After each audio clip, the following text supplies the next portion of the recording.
No casamento, meu filho sussurrou: "Não aparece nas fotos." Eu sorri, mas doeu como faca. Quando o fotógrafo revelou as imagens, ele me ligou: "Senhora, tem uma foto que ele não pode ver." Quando eu vi, eu gelei. Eu sempre achei que o som de um coração se partindo fosse alto, como um prato de porcelana estilhaçando no chão da cozinha num domingo de macarronada. Mas eu estava errada. O som de um coração se partindo é o silêncio. É um ruído abafado, seco, que acontece dentro do peito, enquanto todo mundo ao redor está aplaudindo e sorrindo. Eu estava ali, parada no degrau de mármore daquele altar luxuoso. O cheiro das lírios brancos impregnava o ar, misturado com o perfume importado dos convidados. Eu me sentia bonita, sabe? Tinha escolhido um vestido terracota, de seda pura, discreto e elegante, exatamente como uma mãe deve se vestir no dia mais importante da vida do seu único filho. Alisei o tecido na cintura, respirei fundo para conter a emoção e dei um passo à frente quando o fotógrafo, um rapaz simpático chamado Beto, fez o sinal para a foto oficial da família. Meu filho, o Lucas, estava radiante. O terno azul marinho caía perfeitamente nos ombros que eu tantas vezes acalentei quando ele era menino e tinha febre. Ao lado dele, a Patrícia, a noiva. Impecável, sim, mas com aquele sorriso que nunca chegava aos olhos. Eu me aproximei para abraçá-lo, pronta para eternizar aquele momento que me custou as economias de uma vida inteira. Foi quando o Lucas se inclinou na minha direção. Eu achei que ele fosse me dar um beijo na testa ou dizer: "Obrigado, mãe." Mas ele chegou bem perto do meu ouvido, com o hálito cheirando a menta e champanhe, e sussurrou: "Mãe, sai dessa. A Patrícia quer uma foto só do casal. Fica no canto, por favor, não aparece nas fotos agora." O mundo parou. O flash da câmera disparou, mas eu já não via mais nada. "Não aparece nas fotos." A frase ficou ecoando na minha cabeça, batendo nas paredes do meu crânio. Eu tinha pagado por aquele fotógrafo. Eu tinha pagado pelas flores atrás deles. Eu tinha pagado até pelo sorriso que a Patrícia exibia. Mas eu era um borrão indesejado na paisagem perfeita que eles queriam vender para as redes sociais. Se você já sentiu na pele a dor fria da ingratidão vinda de quem você mais ama, eu peço que se inscreva agora no canal. Vamos compartilhar essa jornada juntos, porque o que vou contar aqui precisa ser ouvido. Deixe seu like se você valoriza a família de verdade. Eu obedeci. Essa é a pior parte, a que me dá um nó na garganta até hoje. Eu não fiz um escândalo. Eu não gritei. A minha dignidade de mulher criada à moda antiga, que engole o choro para não incomodar as visitas, falou mais alto. Eu dei 2 passos para trás, saindo do enquadramento, e me sentei no primeiro banco de madeira maciça. Senti os olhares. Ah, como senti! Aquela prima distante do interior me olhou com uma mistura de pena e curiosidade. A vizinha fofoqueira, Dona Clotilde, cochichou algo com o marido, apontando discretamente para mim com o leque. Eu mantive a postura ereta, o queixo levantado, mas minhas mãos tremiam sobre o colo. Eu via o flash estourar repetidamente. Clique, clique, clique. Eles sorriam, abraçados, o casal de comercial de margarina, enquanto a mãe que financiou o sonho era rebaixada a espectadora da fila do gargarejo. Lucas nem olhou para trás. Ele estava ocupado demais ajeitando o véu da esposa, preocupado se a luz estava boa. Naquele momento, sentada naquele banco duro da igreja, vendo meu filho me excluir do registro visual da vida dele, eu senti algo mudar dentro de mim. Não era apenas tristeza. Era como se uma chave tivesse virado na fechadura da minha alma. Eu pensei que aquela humilhação pública seria o ponto mais baixo da minha vida. Eu achei que nada poderia doer mais do que ser expulsa da foto do casamento do meu próprio filho. Mas eu estava enganada. Aquilo era só o começo. Eu não sabia, mas aquele sussurro cruel do Lucas foi, na verdade, um aviso divino. Porque se eu tivesse aparecido naquela foto, talvez eu nunca tivesse descoberto o que estava prestes a acontecer assim que a festa começasse. O pior veneno não é aquele que a gente engole na hora, é o que colocam na nossa comida pelas costas, e o banquete da traição já estava sendo servido. Para entender como cheguei àquela humilhação no altar, preciso voltar um pouco no tempo. Aquele homem frio que me mandou sair da foto não era o menino que eu criei. O meu Lucas, o menino que ralava o joelho jogando bola na rua e corria para o meu colo chorando, tinha desaparecido. No lugar dele, ficou um estranho que vestia roupas de marca e repetia opiniões que não eram dele. Tudo começou a mudar quando a Patrícia entrou na nossa vida. Não me entenda mal, eu não sou aquela sogra ciumenta de novela. Pelo contrário, eu queria uma filha. Eu rezei para que meu filho encontrasse uma mulher boa. Mas Patrícia era como aquelas maçãs de supermercado, encerada, brilhante e perfeita por fora, mas com uma textura arenosa e sem sabor por dentro. Quando anunciaram o casamento, eu fiz o que qualquer mãe brasileira aposentada faria: abri mão do meu conforto. Eu trabalhei 35 anos em banco, lidei com o dinheiro dos outros a vida toda e sempre fui econômica. Tinha minhas reservas para a velhice, para reformar o telhado que estava com infiltração, para viajar com as minhas irmãs para Águas de Lindóia. Mas quando Lucas me mostrou o orçamento da festa, eu não hesitei. Mãe, a gente quer algo simples, mas a família da Patrícia é exigente, ele disse, com aquele olhar de cachorro que caiu da mudança. Simples.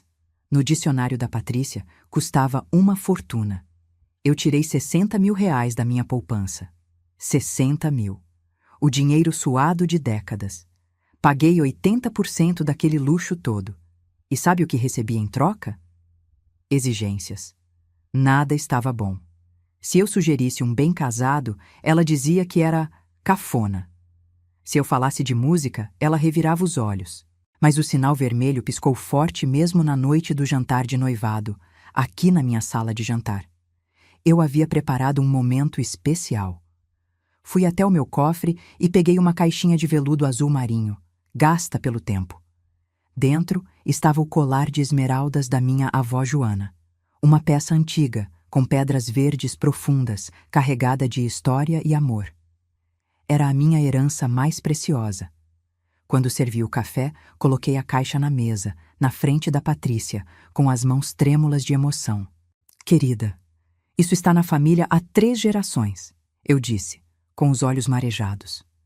Quero que seja seu, como símbolo de que agora você é minha filha também. Patrícia abriu a caixa. Eu esperava um suspiro, um sorriso, talvez uma lágrima. Mas ela apenas torceu o nariz, como se sentisse um cheiro ruim.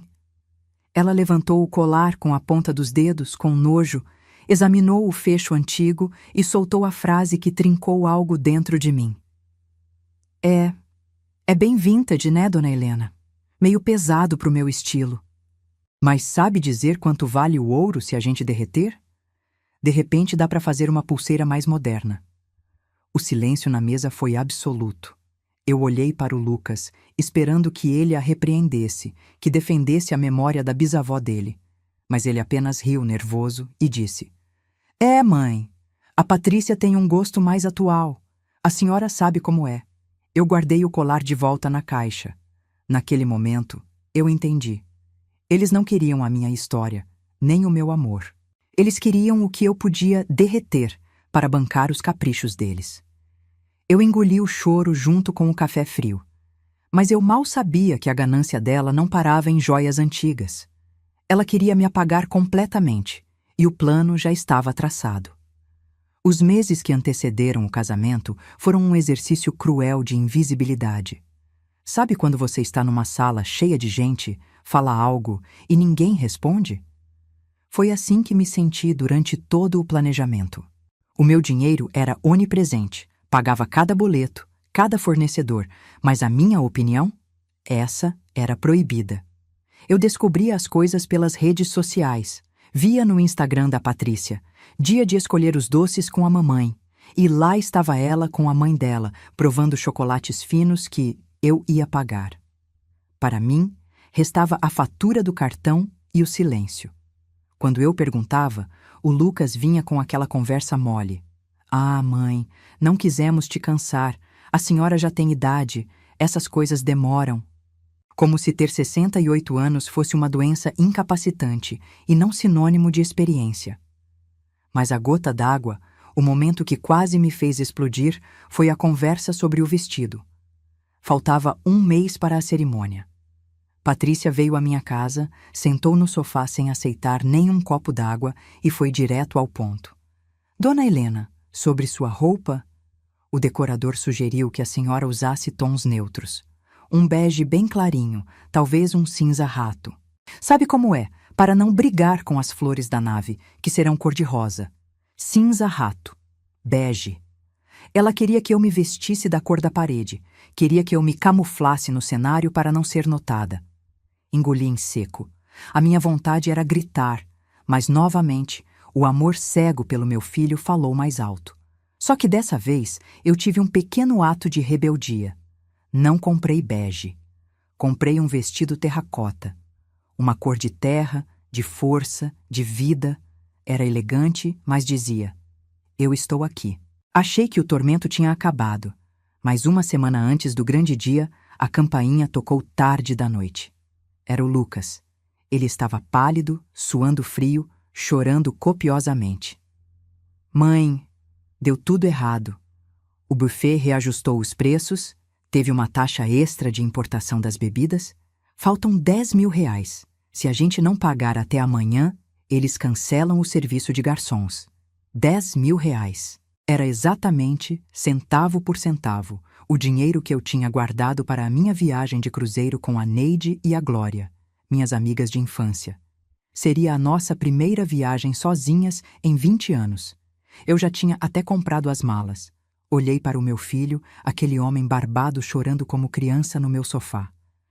O que uma mãe faz? O coração sangra, mas a mão assina o cheque.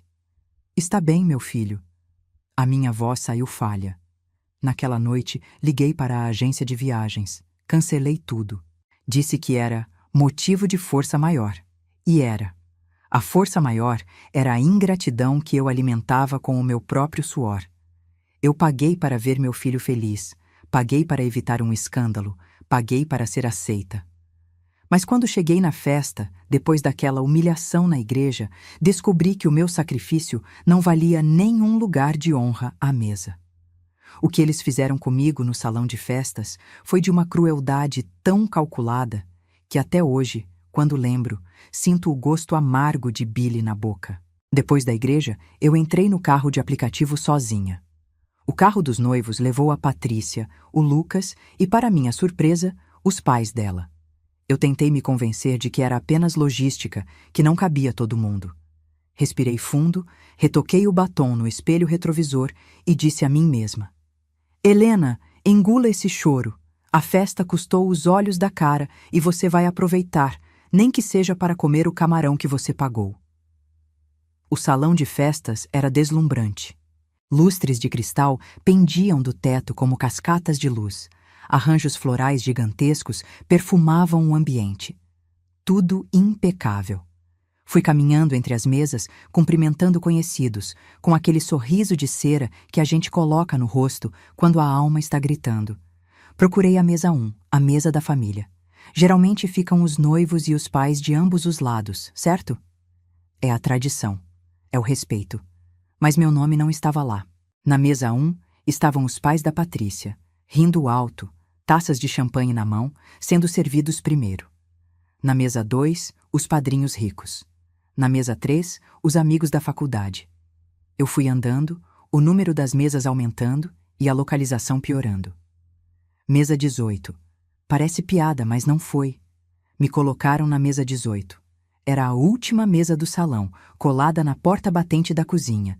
E pior, estrategicamente posicionada na frente de uma caixa de som gigante. A cada batida do grave da música eletrônica, meu peito vibrava e meus ouvidos zumbiam.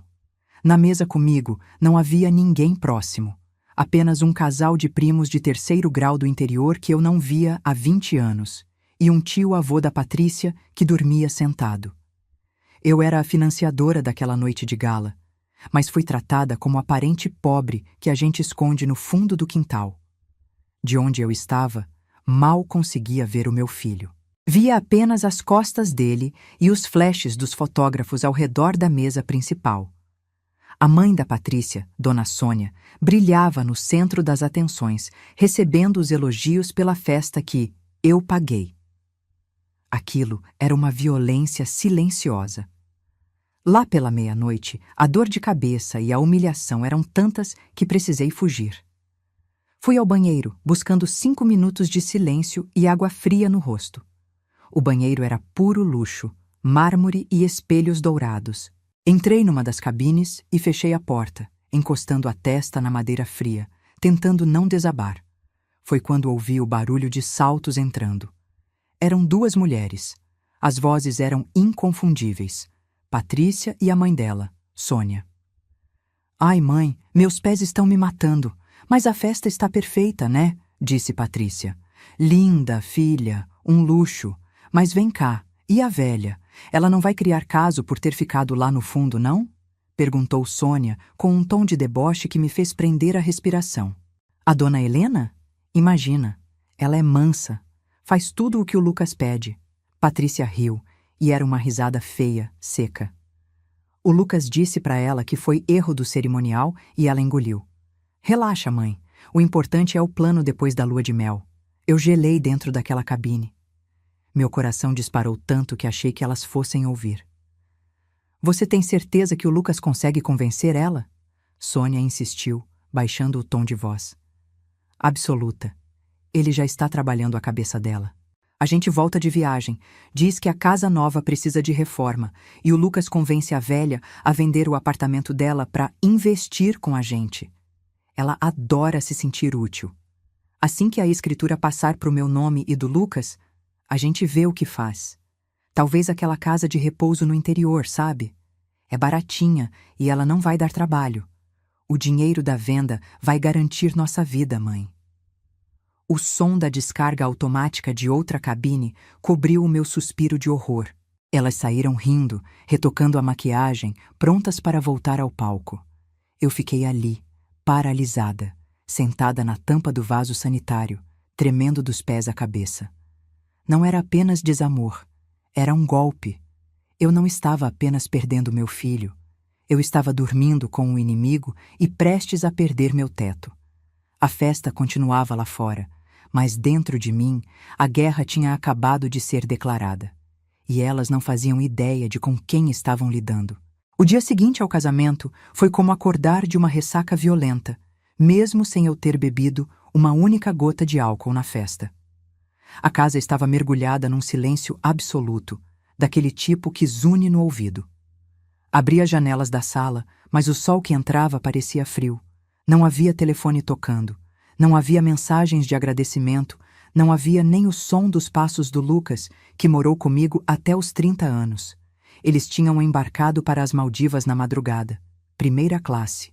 Resort 5 estrelas, bangalô sobre a água. Tudo pago com o bônus que eu dei de presente, achando que estava comprando a felicidade do meu menino. Enquanto meu dinheiro tomava sol no Oceano Índico, eu estava ali, de roupão, tomando café requentado e olhando para as paredes da minha casa. Pela primeira vez em décadas, olhei para o meu lar e não vi um refúgio. Vi um alvo.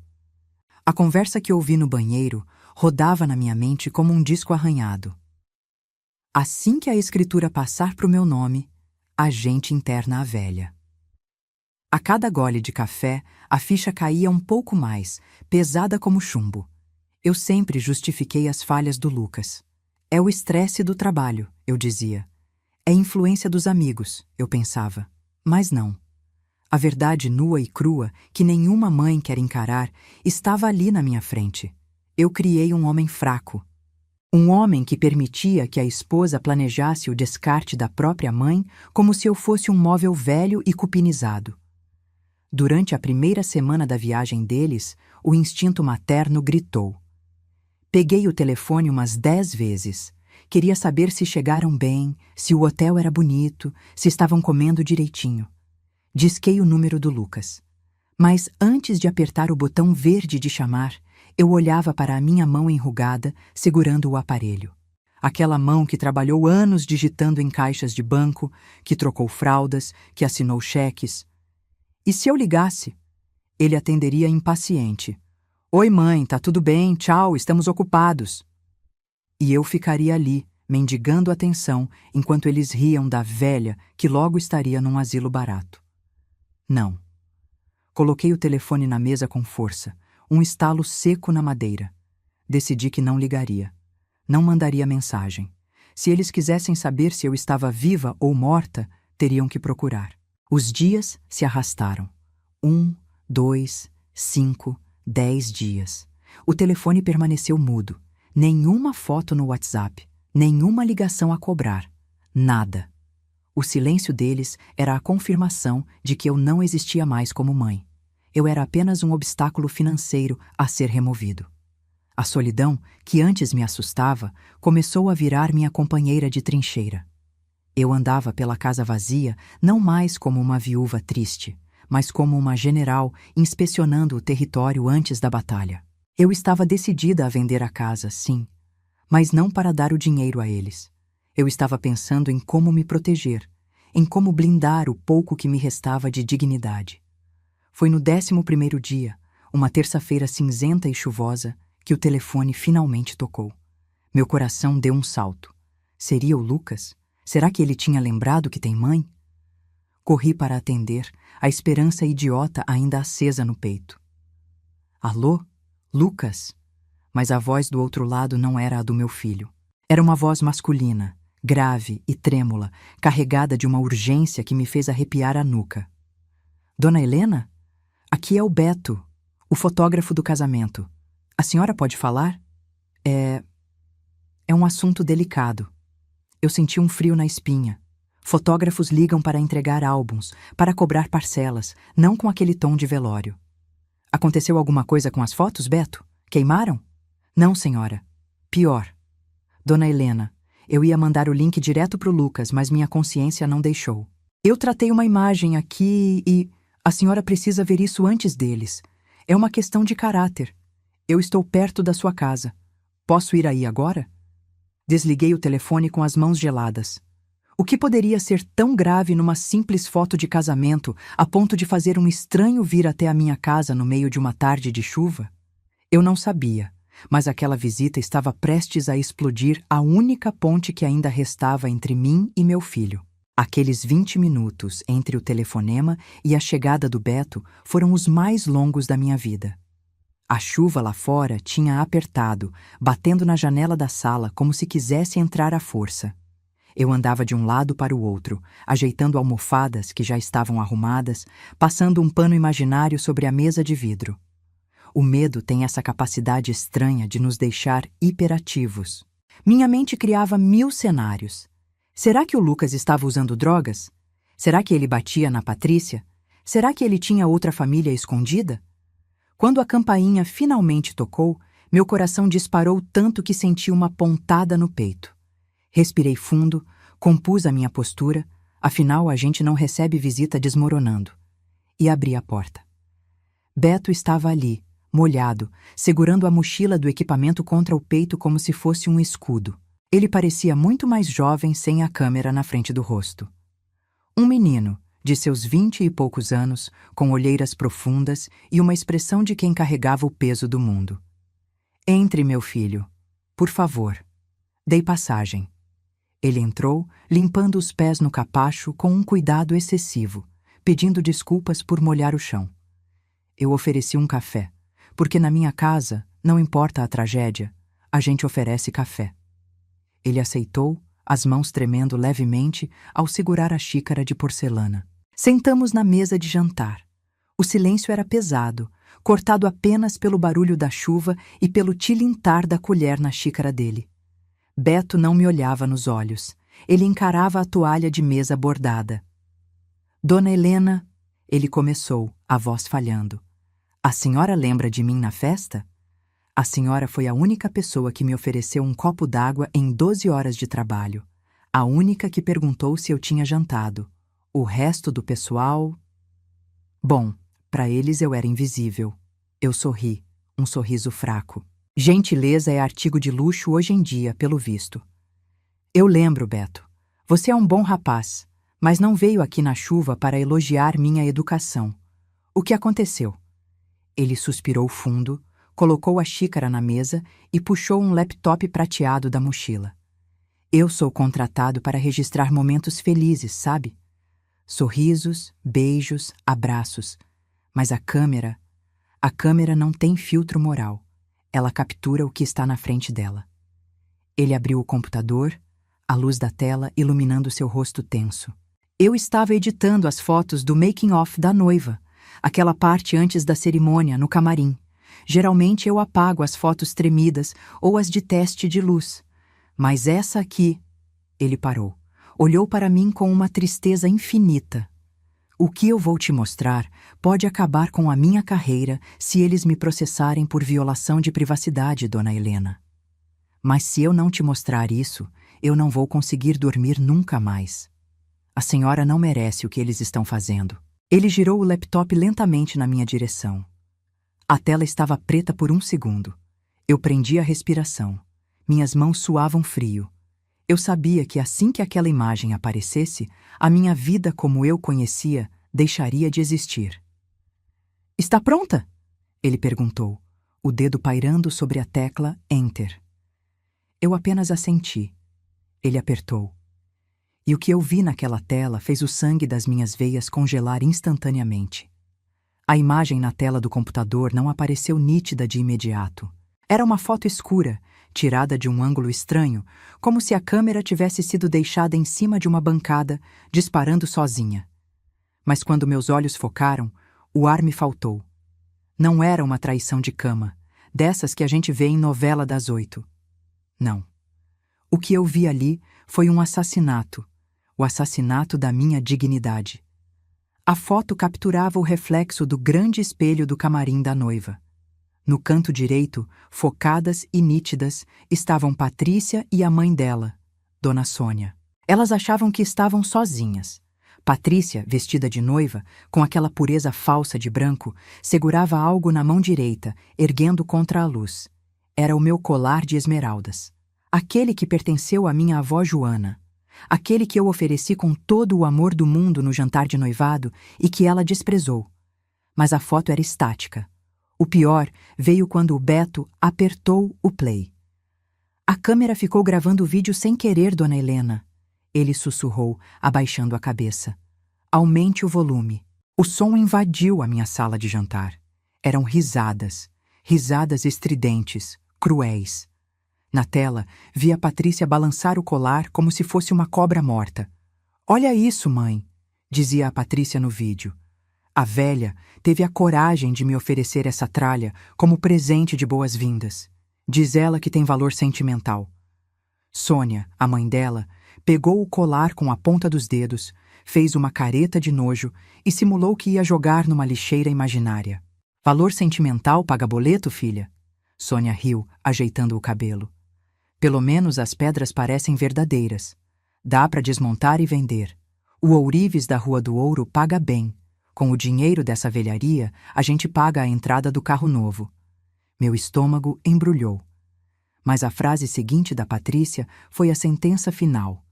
Ela guardou o colar numa bolsa lateral, olhou para o próprio reflexo no espelho e disse, com uma frieza que eu jamais esquecerei: o carro é o de menos. O foco é a casa. O Lucas é um banana, mãe. Ele faz tudo o que eu mando. Assim que a gente voltar das Maldivas, eu faço um drama, choro um pouco, digo que estamos apertados. E ele convence a mamãezinha querida a passar a escritura para o nosso nome. Depois disso, ela fez uma pausa dramática e sorriu. Depois disso, a gente acha um asilo bem baratinho lá no interior. Daqueles que a visita é só uma vez por mês. Ela vai estar tão dopada que nem vai perceber. O vídeo acabou. A tela congelou no sorriso vitorioso da minha nora. Eu fiquei imóvel. Não chorei. Não gritei. Na verdade, senti uma calma absoluta. Sabe aquela calmaria que antecede o furacão? Foi isso. Eu olhei para o colar na tela. A joia que minha avó usou no casamento dela, que minha mãe usou e que eu guardei por 40 anos num cofre, sendo tratado como lixo por 2 vigaristas. E meu filho chamado de Banana, cúmplice da própria desgraça e da minha ruína. Naquele momento, a Helena mãe, a Helena boazinha, a Helena que não aparece nas fotos para não incomodar, ela morreu. E no lugar dela, nasceu alguém que eu ainda não conhecia. Alguém capaz de fazer justiça com as próprias mãos. Olhei para o Beto, que estava pálido de medo da minha reação. Beto, minha voz saiu firme, metálica. Quanto custa para você me copiar esse arquivo agora e nunca, jamais, contar para eles que eu vi isso? Eu não ia apenas me defender. Eu ia atacar. E eles não perdiam por esperar o asilo que eu estava prestes a preparar para eles. Quando a tela do computador do Beto escureceu, eu senti uma estranha leveza. Dizem que a verdade liberta, não é? Pois a verdade me libertou do peso de ser a mãe boba, a sogra ingênua, a mulher que aceita migalhas. Naquele instante, as lágrimas secaram. O que sobrou foi uma frieza cirúrgica, uma determinação que eu não sentia desde que enterrei meu marido e tive que assumir as rédeas da casa sozinha. Olhei para o Beto. Ele estava encolhido na cadeira, com medo da minha reação. "Quanto você cobra por um casamento, menino?" Perguntei. 2.500, dona Helena. Eu vou te transferir 5.000 agora, mas com uma condição. Esse vídeo e essa conversa nunca existiram. Você vai me entregar o arquivo num pendrive e apagar tudo o que tem aí. Estamos entendidos? Ele assentiu, aliviado, e saiu da minha casa debaixo de chuva, levando o segredo e deixando a arma do crime nas minhas mãos. Assim que a porta bateu, eu não fui para a cama chorar. Fui para o escritório. A velha, que eles planejavam internar num asilo barato, acordou. E ela estava furiosa. Na segunda-feira de manhã, fui a primeira a entrar na agência do banco. O gerente, Sr. Alencar, que me conhece há 30 anos, estranhou minha urgência. "Dona Helena, algum problema?" "Nenhum, Alencar. Só uma reorganização. Eu quero zerar a conta conjunta que tenho com o Lucas. Aquela de emergências." "Mas tem quase 40.000 reais lá, dona Helena. O Lucas sabe disso."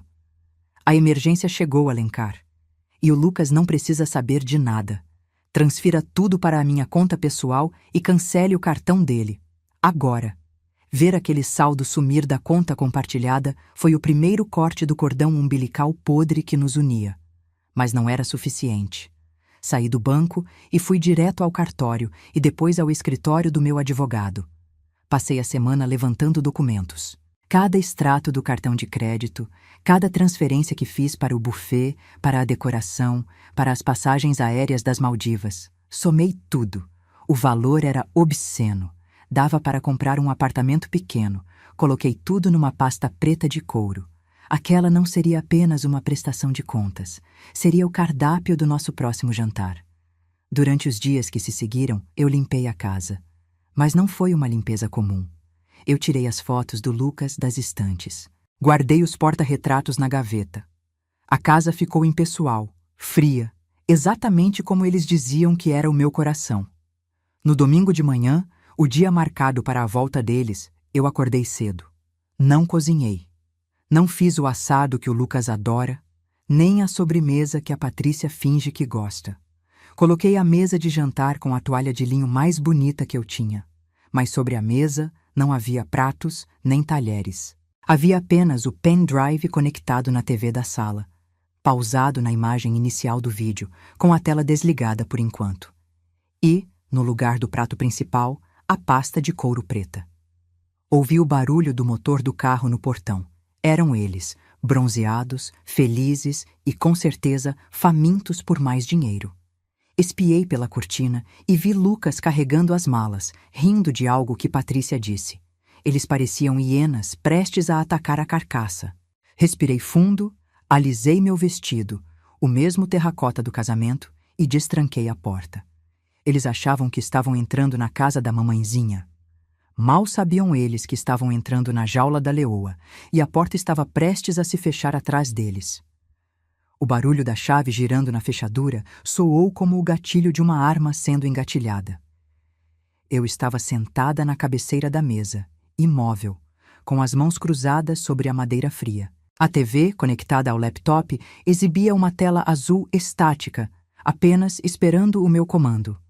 A porta se abriu e eles entraram como um furacão de alegria falsa e perfumes importados. Lucas e Patrícia, bronzeados do sol das Maldivas, traziam sacolas de duty free e aquele ar de quem é dono do mundo. "Mãe, chegamos!" Lucas gritou, jogando as chaves no aparador, com a intimidade de quem nunca pagou uma conta de luz naquela casa. Que silêncio é esse? Cadê o cheiro do assado?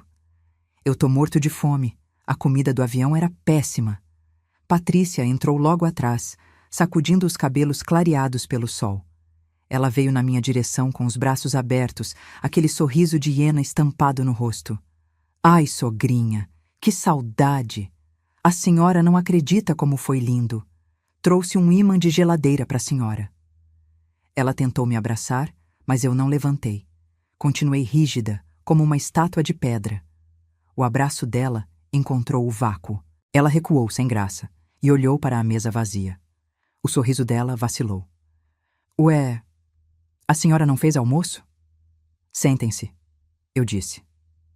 Minha voz saiu baixa, mas com uma autoridade que fez os dois pararem. Não foi um convite, foi uma ordem. Lucas franziu a testa, estranhando o clima. "Mãe, tá tudo bem? Aconteceu alguma coisa? A senhora tá pálida." "Sentem-se", repeti, dessa vez mais alto, batendo a palma da mão na mesa. O som ecoou pela sala vazia. Assustados, eles puxaram as cadeiras e se sentaram. Lucas na minha direita, Patrícia na esquerda. Exatamente onde eu queria. O cenário estava montado. Eles olhavam para a mesa vazia, sem entender nada. "Onde está a comida, mãe?" Lucas insistiu, impaciente. "Hoje não tem comida, Lucas. Hoje o cardápio é outro." Peguei o controle remoto com calma deliberada. "Antes de falarmos sobre a minha casa, o meu dinheiro e o meu futuro, eu tenho um presente de boas-vindas. Um vídeo especial que o fotógrafo me entregou." Patrícia relaxou os ombros, soltando um risinho de alívio. "Ah, as fotos do casamento.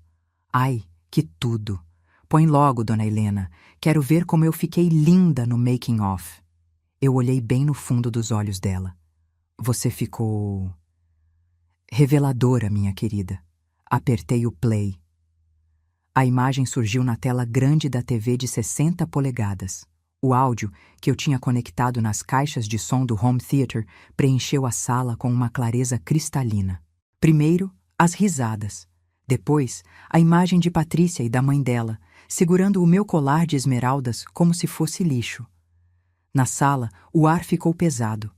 Vi o bronzeado da Patrícia desaparecer, dando lugar a uma palidez mortal. Ela levou as mãos à boca, os olhos arregalados, fixos na tela. E então, a voz dela ecoou pelas caixas de som, alta e cruel. "O Lucas é um banana, mãe. Assim que a escritura passar pro meu nome, a gente interna a velha num asilo barato e vende aquela tralha toda." O silêncio que se seguiu ao vídeo foi ensurdecedor, mais pesado do que qualquer grito. Eu pausei a imagem exatamente no rosto debochado dela. Olhei para o Lucas. Ele estava boquiaberto, olhando da TV para a esposa, como se o cérebro dele não conseguisse processar a informação. "Patrícia", ele gaguejou. Você chamou minha mãe de velha? Você disse que eu sou um banana?" Patrícia começou a tremer. Ela tentou se levantar, gaguejando desculpas esfarrapadas. "Amor, não é isso. Isso é montagem. É fake news. A sua mãe deve ter editado isso para me queimar. Ela sempre teve ciúmes de mim." Eu soltei uma gargalhada seca, sem humor nenhum. "Sentada", gritei. O show ainda não acabou. Empurrei a pasta preta de couro pelo tampo da mesa até que ela batesse no peito do Lucas. "Vocês queriam que eu não aparecesse nas fotos, não é? Pois bem, eu decidi atender ao pedido de vocês. Eu vou desaparecer. Mas antes, vamos acertar a conta." Lucas abriu a pasta. Seus olhos correram pelos extratos, pelas notas promissórias, pelas dívidas do cartão de crédito que eu tinha acabado de imprimir. Mãe, o que é isso? Ele perguntou, a voz fraca. Isso, meu filho, é o preço de um banana. Inclinei-me para a frente, encarando os dois com o desprezo que eles mereciam. Vocês acharam que iam me jogar num asilo e ficar com o meu suor? Vocês acharam que eu era uma velha gagá que só serve para assinar cheque? Apertei os olhos, sentindo o poder daquele momento. A festa acabou. E a ressaca de vocês está apenas começando. Lucas largou a pasta na mesa como se ela queimasse suas mãos. Ele olhou para Patrícia, depois para mim, os olhos vermelhos de vergonha e pânico. Mãe, eu juro que não sabia que ela pensava assim. Eu te amo. Vamos conversar, por favor.